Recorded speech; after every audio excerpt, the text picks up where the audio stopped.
Hey freight agents, are you tired of being held back? Since 2012, Tallgrass Freight has built a proven track record at the top tier independent freight agent network, and we're just getting started. Here, our agents get the best of both worlds, the freedom to be true entrepreneurs paired with the full support of a company that has their back, uncapped commission, zero territory restrictions, and a world-class back office. At Tallgrass, you're never just a number. You're part of a network that values independence, celebrates success, and invests in your future. Whether you're a solo agent or leading a team, Tallgrass gives you the tools, transparency, and flexibility to grow your business on your terms. No corporate red tape, no micromanaging, just freedom, support, and unlimited potential. To join our team, visit tallgrassfreight.com/podcast. That's tallgrassfreight.com/podcast.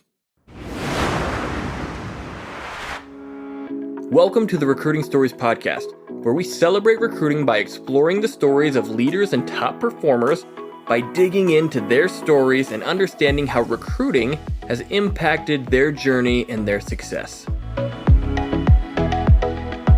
All right, guys, welcome to the next edition of the Recruiting Stories Podcast. Really excited. We have Joe Kayser, CEO, founder of SynapsVue. Joe, welcome. Thanks, Adrian. Very glad to be here. Yeah, absolutely. We were obviously talking a little bit offline because AI is like the headlines, like everything is AI, I feel like every day. So thrilled to talk through that because I got questions and I think the transportation industry has questions. And we obviously want to hear about that and obviously hear about your background here. So real quick, give me a quick snapshot of what SynapseVue is and what you guys are doing. Absolutely. So SynapsVue, we are an AI and technology strategy consultant, and I want to stress technology, over AI. AI is the buzzword, and the AI the large language models is an amazing tool in the toolbox with technology, and that's where it is. It has the headlines. There's a dramatic impact, across all industries right now. Especially in it's going to have a huge impact on transportation and logistics. My role is to help, really the mid-market transportation and logistics companies, build a strategy from within, to embrace where AI can be applicable now at all levels of the organization, but really building the infrastructure so they can take advantage of really it's all the advancements that are being made daily in AI and technology. We're in a hyper evolution type of cycle right now, and I just want to be there to help and guide them and make them a better organization, more competitive down the road. Yeah, and it seems like it's all happening really fast. I feel like 3 years ago, we really didn't talk about AI almost at all. Maybe automation somewhat, but it's like it's here now and it's here to stay.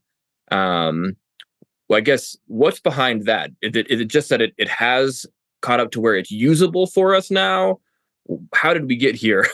Yes. Well, it was literally just a little over 3 years when ChatGPT launched. All right, Yeah. that was really the first major moment. Although it was, everything was behind the scenes up until that launch, and seeing the impact that AI could do in a simple chat session, the knowledge. All right, and the feedback, and the intelligence, all right, the higher level intelligence of that, where you ask it a question, it's like, wow, it puts it into a very cohesive, essay form type of, college level type of dialogue, and that's great. But I do remember, it was later that year because it was, as they were, that was all the buzz then.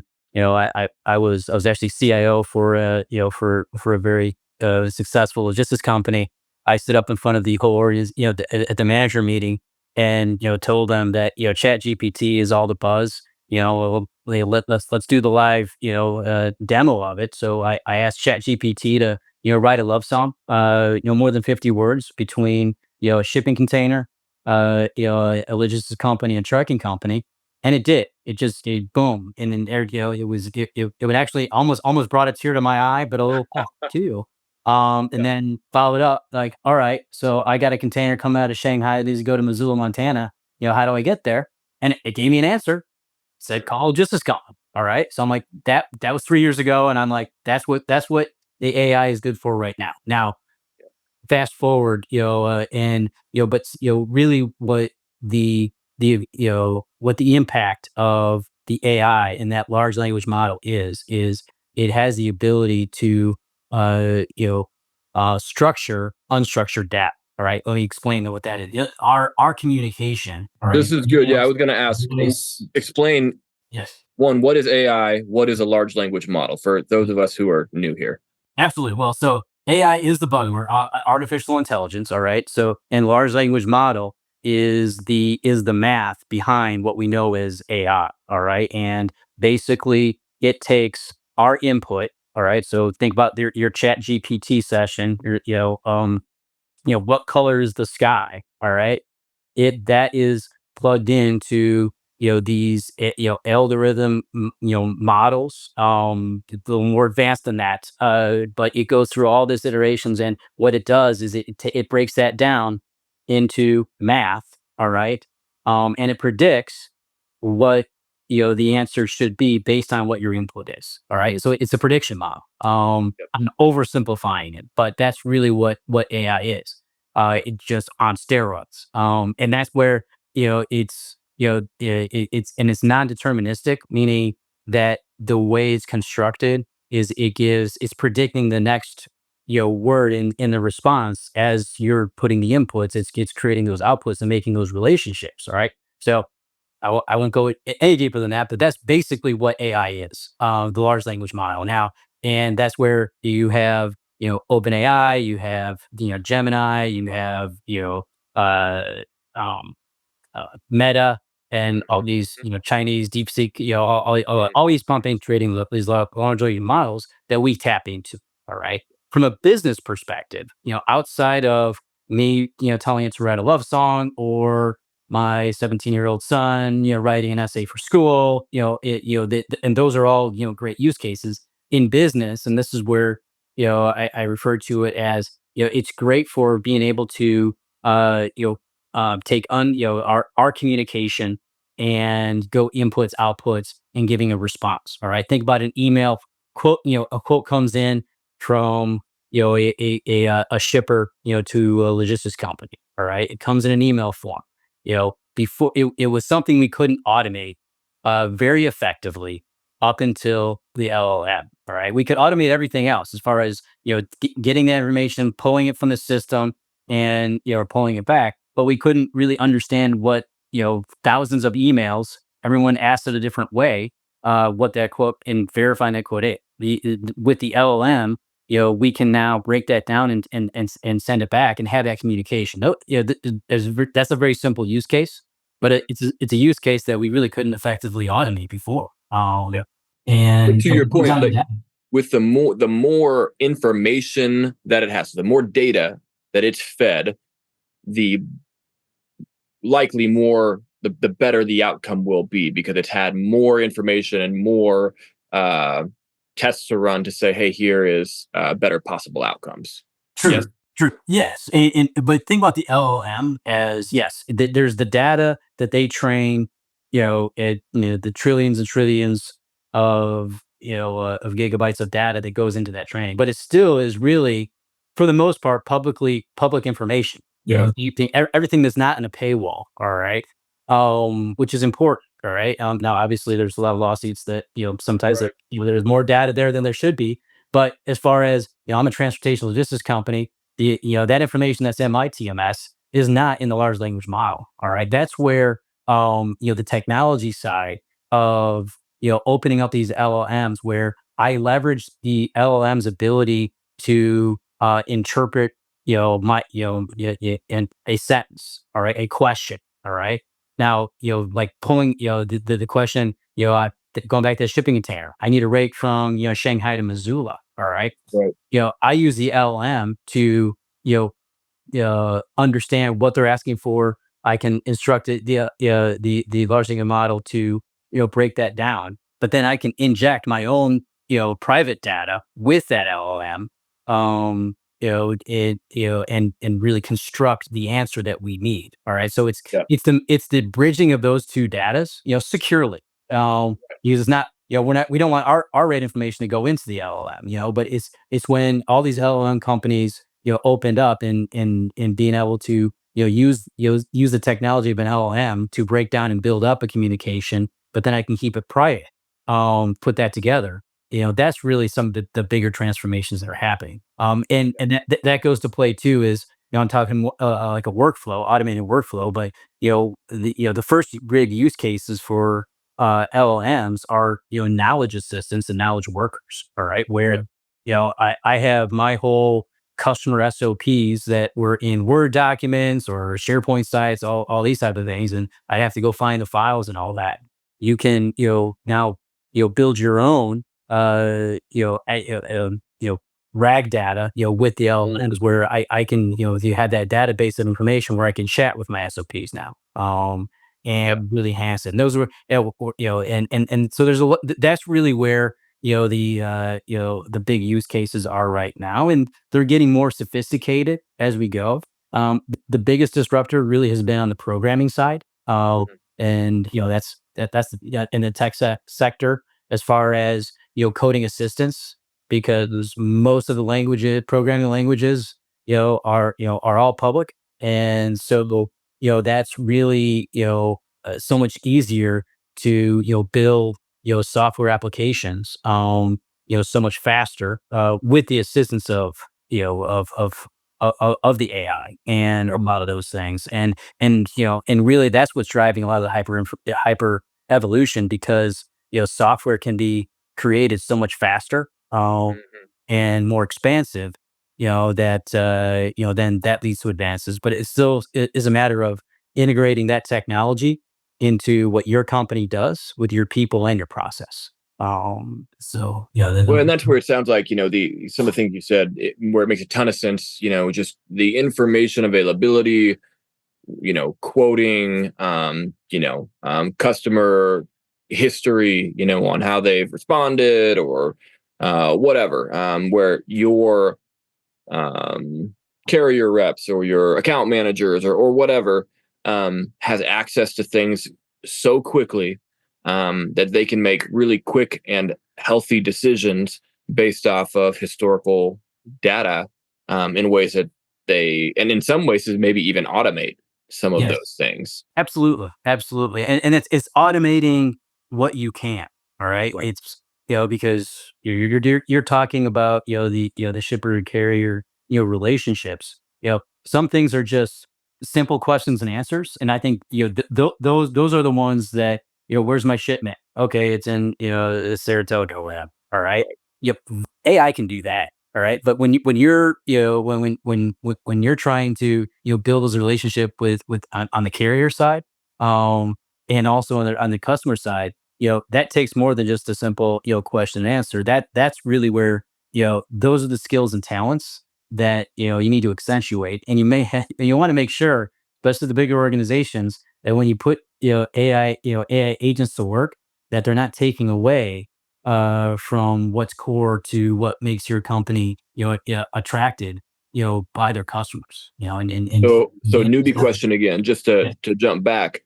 Explain what an AI agent is. We talked about AI, we talked about LLM. Explain to everybody what is an AI agent and how would they implement that into their business? absolutely, yeah. So an AI agent does have some, standard definitions. So I'm going to take a little bit. I'm going to take my own definition, a little liberty with that. But, really, AI agent is, well, the way it's defined is the AI agent, and take that word, that quoting workflow. It's the AI agent that is receiving the request and then and dictating, actually a function, right? Just not respond, not just giving an answer, but actually driving a function of looking up that rate in the system, pulling it back, and then,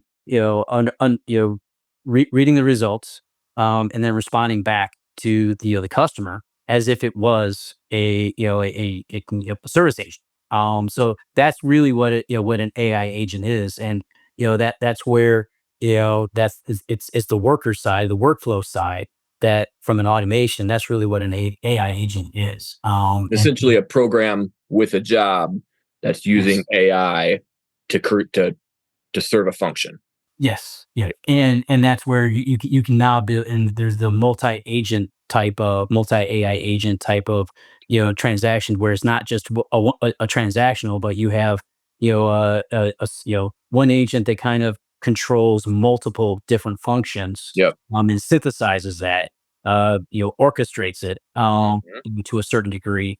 So that's that's what a lot of organizations are working on right now, is finding that balance between, you know, first you got to actually have consistent workflows, and what you were doing, and then how you actually build the AI agents to to drive those type of functions across the organization. That makes a ton of sense. You used the word orchestrate earlier. I want to use that to transition to the idea of like the fears that we have in AI, because I'm seeing that a lot. Because some people are like, "Well, are we gonna lose jobs? Is everybody gonna get fired because of AI?" And you kind of used a good example offline beforehand. I want to bring that back up of actually kind of rather than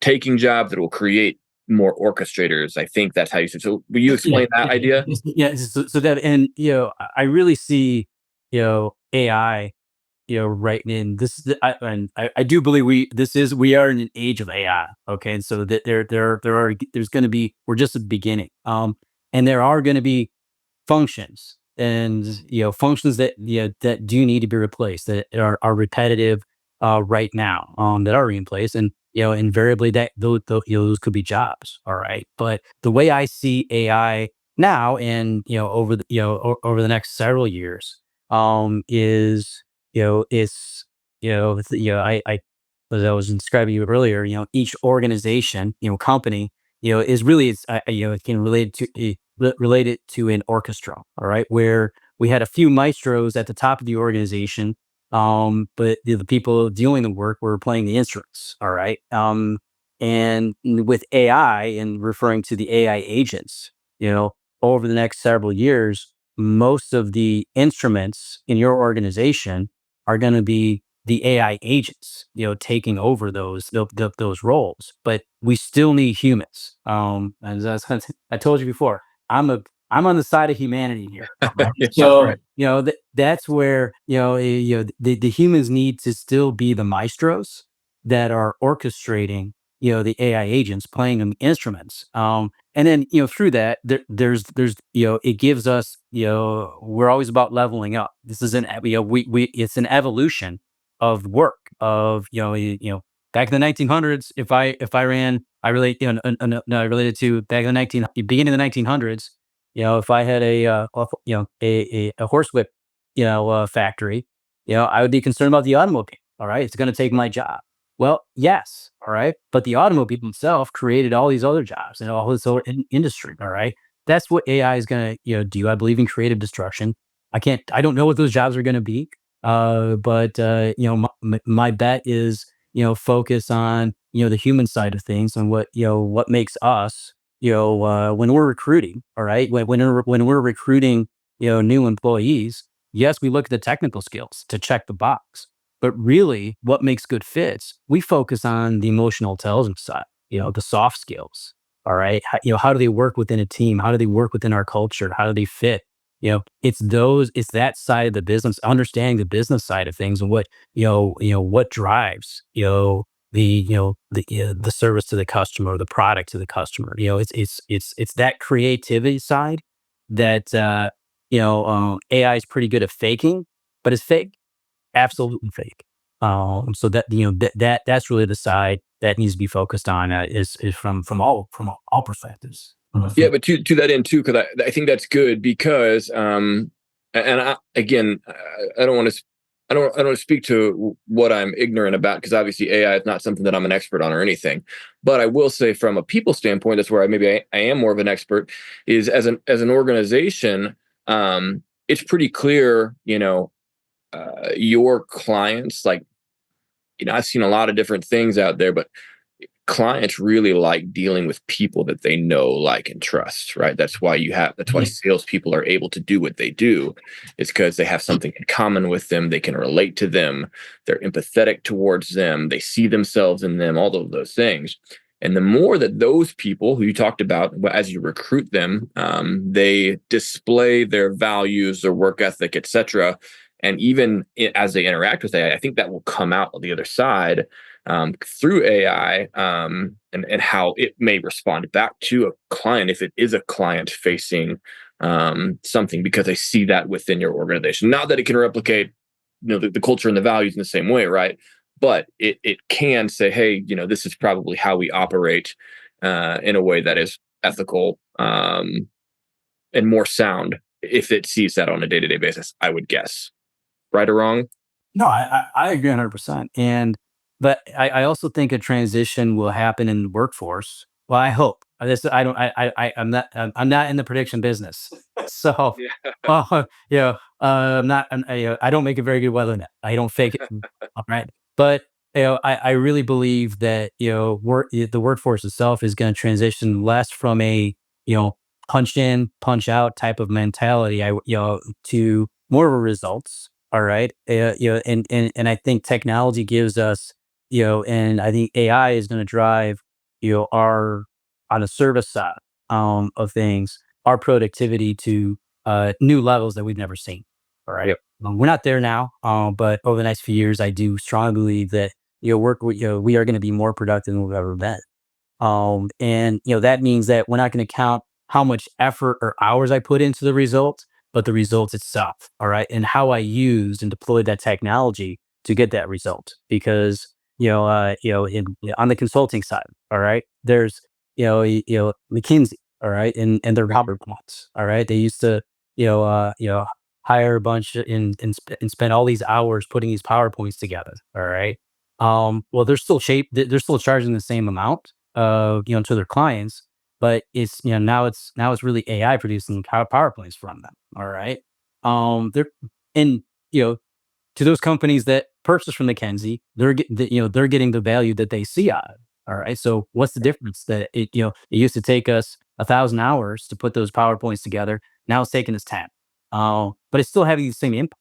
All right. And Right. that's really that's a mindset shift. That's I think going to be tougher, but I think we're going to transition to that where and that's if I'm trying to retool my own skill sets, always think about what the results that the customer of the company I'm working for needs now, but also trying to see what they're going to need in the future and how can I deliver those results faster, more integrating, and and better than the competition out there. And that's embracing the technology side and how to Right. do this. Yeah, and you do that by embracing every aspect of the technology and diving into. Well, and to that end, like, looping back to the recruiting side, my kind of, again, armchair, my armchair prediction is that those companies who embrace AI correctly over the next decade here will be the ones who are able to not only grow fastest, but I think they will be able to recruit the most effectively, because they will be winning. And when you win, it's easier to recruit. And like, that's never more obvious. And you look in like college sports, it's like, well, when Georgia or Alabama or Ohio State or whoever, when they're winning and they have a lot of resources suddenly, I want the newest helmet. I want the newest technology. I want the newest, whatever the things are. If I'm an athlete, I want to go display what I can do and have the best resources so I can get myself to whatever my goal is as an athlete. Same for the professional world. It's like, if I'm a Harvard grad, or if I'm just a really scrappy, great salesman from the Midwest or wherever, right? But I'm the best. I want to go to the place that is the best, and I'm going to have the best poured into me. And if they have, again, I don't know what it's going to look like, the best AI agents to support me in my job, and the company down the street doesn't have those, Mhm. of course I'm going to want to go to that place that's going to support me the most. That's my prediction. So Yeah, no, that's a great mindset and a great way to explain it too. I agree. I want to loop back to your background. Let's talk recruiting stories real fast, Yes. because there's so much on AI, and I feel like we could talk about that a lot. But I want to talk about how you got here, right? Like, so how did one? I think I saw you were an accounting background to start. Is that right? Yes, I have classically trained in accounting, and I did not seek. I've it's been a little over a little over 25 years that I since I started in the transportation industry, and it was just random. It was a recruiter back Okay. in the day, all right, that got me an interview with what turned out to be what one of the best and biggest transportation logistics companies out there. I joined as a staff accountant. I thought it was a trucking company. I did not know what freight forwarding or logistics was. And then when I found out, I'm like, wait, what? You don't actually own any trucks? In funds, Great own those. broker, yeah. But yeah, yeah, yeah. So, but then that turned into just an experience of a lifetime. I was there 18 years. So started as a staff accountant and then took over as a CFO, and then had the opportunity to become part of the ownership. We did a management buyout, and then I stayed there and left in 2018. When we just in actually their story, AIT Worldwide Logistics, is still it's strong. They're one of the actually they're one of the biggest and the best. Well, they're the best Yeah. logistics company out there still. And had a great story there. My pivot was really, I wanted to, I had great experiences, and I really felt I experienced everything I could on the financial side. I mean, where we're at, I wanted to really dive into analytics. That was 2018, so there was no AI, there was no LLM, there was it was more about just getting information to the right person at the right time to make the right decisions, which is still the credo for AI as we move forward. So that's where spent a fair amount of time consulting, on the technology side.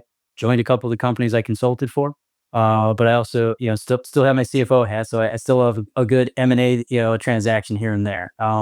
So advanced through there, and then just recently, as I left my last company, in technology, and that's really where I kind of, after being a very big skeptic on what AI can do for an organization, I've now done a 180, and really see what the impact it can do. And that's where I'm at today, is really focused on enabling the middle market, companies to really have a strategy when it comes to AI, integrated not just in their technology strategy, and needs to be layered throughout their business strategy. And really, equipping it, as you said, that that it's going to be a game, the game changer over the next 5 to 10 years, with these organizations.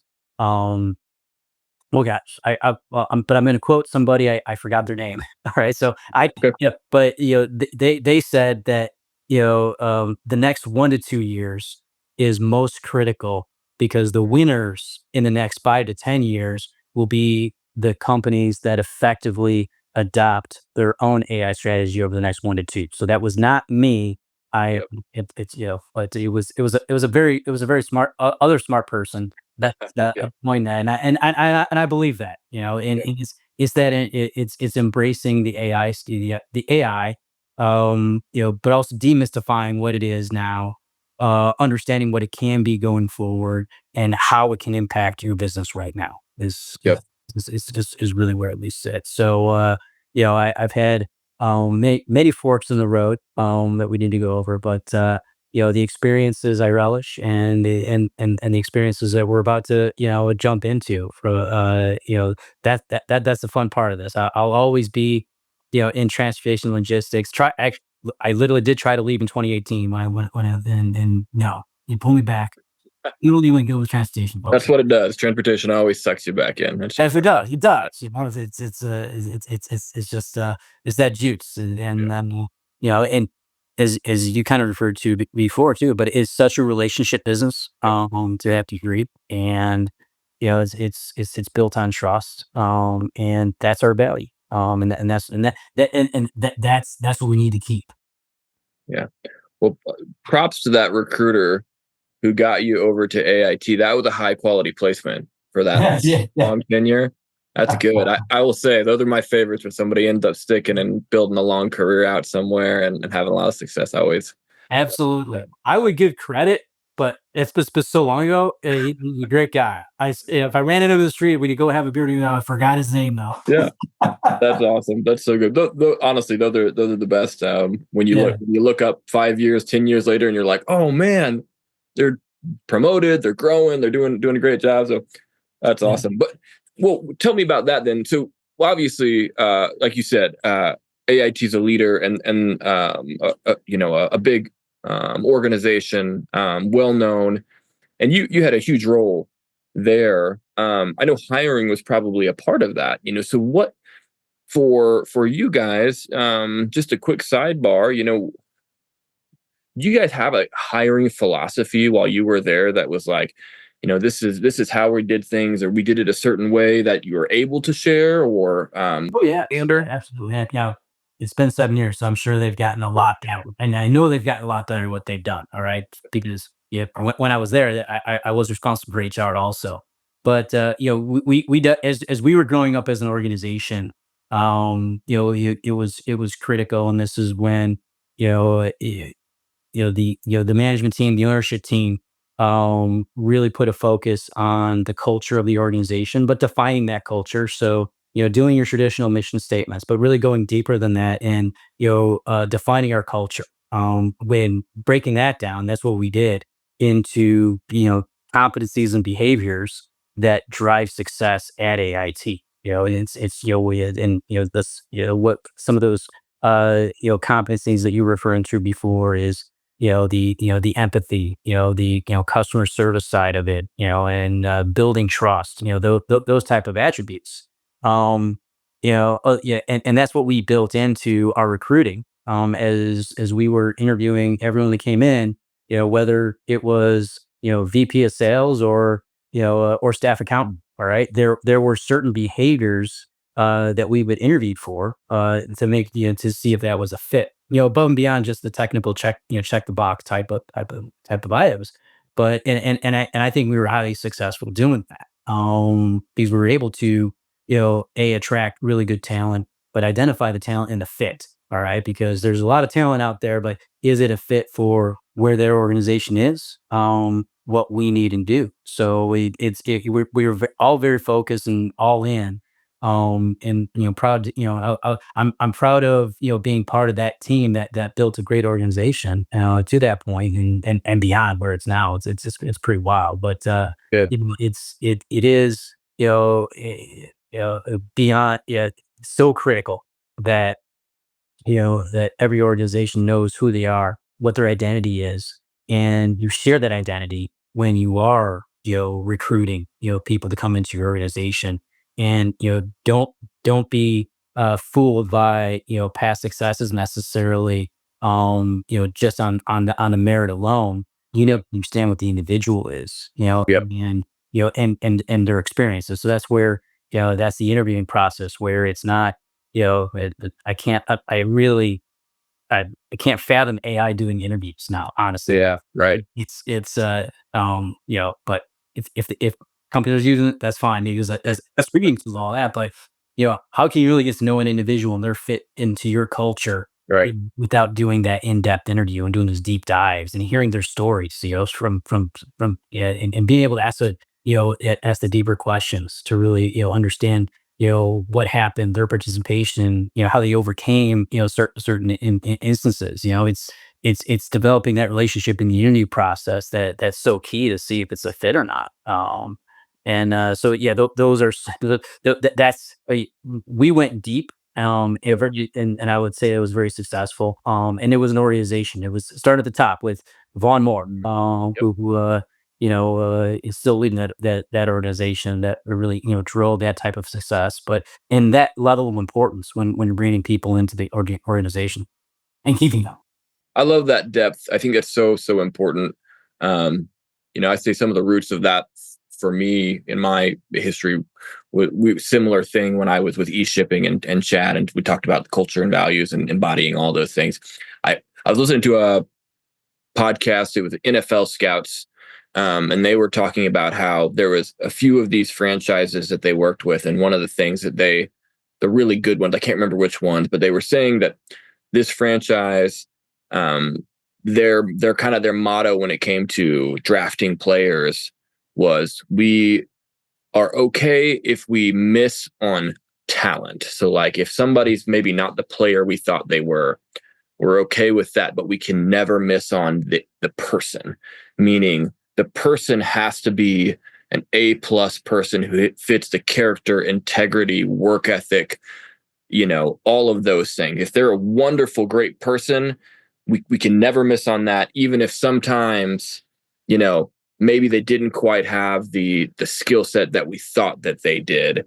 And I loved that because he says, sometimes this person will end up developing the skills that they need, but this person is very rarely going to misrepresent our organization, even if they're not going to be with us forever, even if it's only a year or two that they're here. Let's really always focus on that person. And I love that. I know it's not the Chicago Bears here that they. Hey, I can't say that. I think, but what you're saying is so critical, is because look at the franchises that are successful over time, right? Because they only get their talent mostly through the draft, and the draft is stacked against the good organizations that win. But it's there's still those good organizations that over time are are the consistent winners, overcoming those things. And and a lot of that, one of those teams that you're referring to, it's their philosophy and how they pick the talent that they bring into the organization, and but then what they do with them after they're in too is very cool. So you got to have all those things so that because it's not just the recruitment side. It's once they're in, what are you going to do and foster and keep that talent? How do you develop them and things like that? Absolutely. That's so good. I love that. Well, I want to be cognizant of time, and respectful, because I know we're coming up on the hour here, but couple things here as we wrap up, just kind of going back to the AI thing. Who you serve, you kind of mentioned kind of mid-market transportation companies. Yes. Yes, yeah, and that's where and also the support system, or around those transportation logistics companies. So and that's where I like the flexibility of my team and my firm, where we can scale up and scale down depending on the size and scale. And we really cater what we do to where the needs are of that organization. And when I say the support is, I consult with some freight tech companies also, helping them.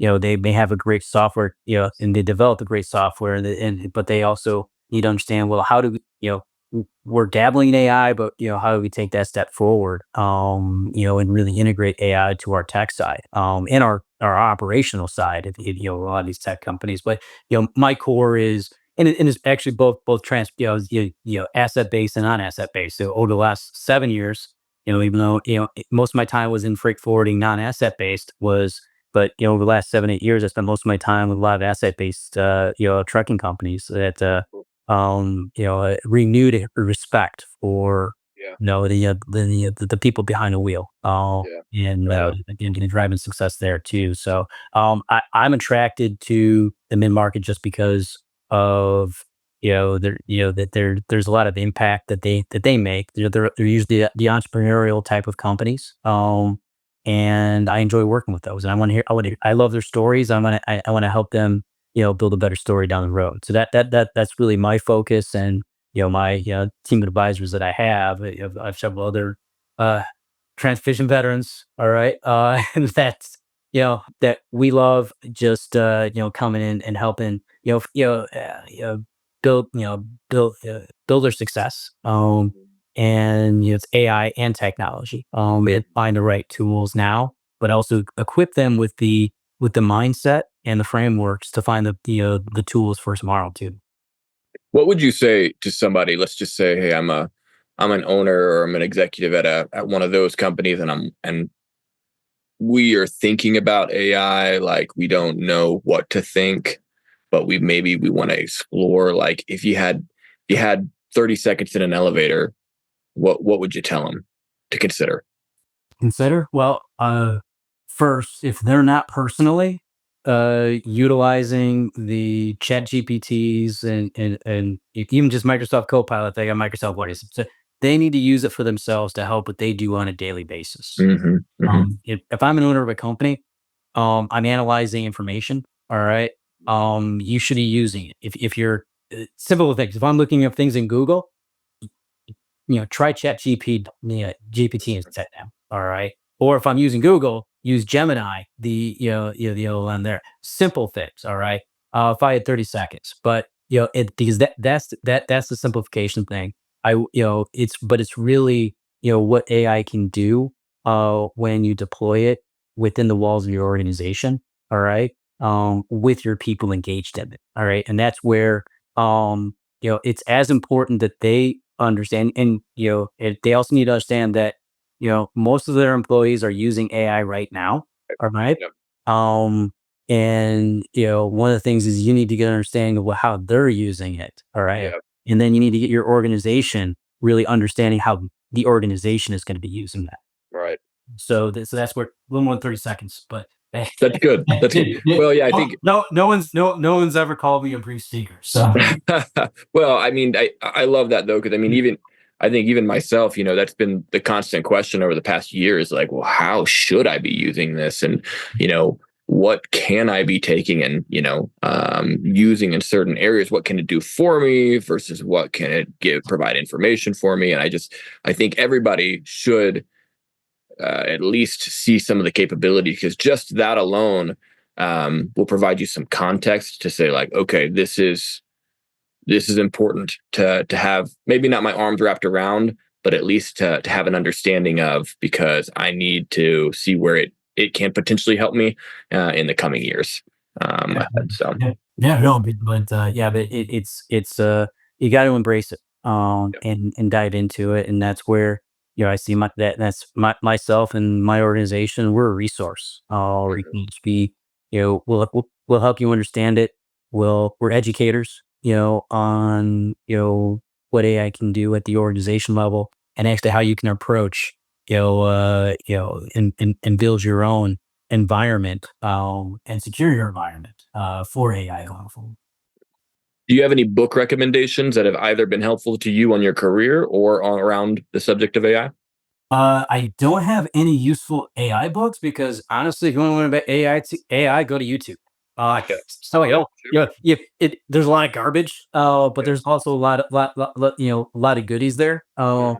On AI, there's articles, all that. But two books that I recently, within the last year, I've read that I think are very helpful, more on the business side.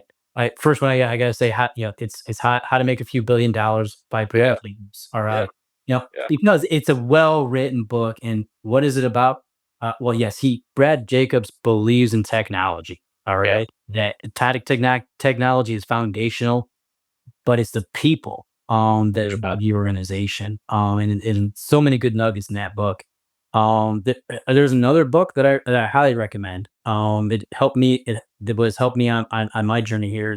It's called Burn the Boats by Matt Higgins. And Yeah. Alpha's philosophy is, well, and being a CFO and an accountant in my past, I always like to have a plan A, a plan B, a plan C, a plan D, and cover my bases.